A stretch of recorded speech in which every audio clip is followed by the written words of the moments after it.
நான் எங்க இருந்து வரீங்க? தருமபுரி டிஸ்ட்ரிக்ட். அப்படியா? இது நம்மகிட்ட என்னென்ன இது இருக்கு?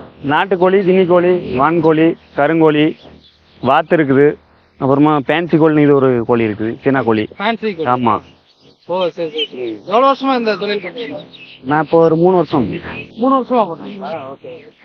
சரி, இந்த ரோட் சைட்லாம் இருக்கீங்க, இந்த மாதிரி விற்கிறப்போ நீங்க இதுல என்னென்ன சிரமம் இருக்கு இந்த மாதிரி?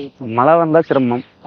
அதே வந்து சரக்கு போட்டு வரவங்க ஒரு நாளைக்கு சல்ல பண்ணி விடுவாங்க, அது ஒரு சிரமம். சரக்கு போட்டு வந்து சும்மா கோழி பிடிச்சின்னு காசு தர மாட்டாங்க, மிஞ்சி போனா அடிக்கணும் வாங்க. இதையா ஒரு இடத்துல தான், ஒரு பக்கம் தான், எல்லா பக்கமெல்லாம் இல்ல. இதையா ஒரு இடத்துல போய் அந்த மாதிரி இடத்துல மாட்டிக்கிறாங்க. அப்பெல்லாம் என்ன பண்ணுவீங்க? அப்ப என்ன பண்றாங்க, சும்மா கூட கொடுத்துட்டு வந்துடுறதான். வேற வழி இல்ல. வேற வழி இல்லை, என்ன பண்றது.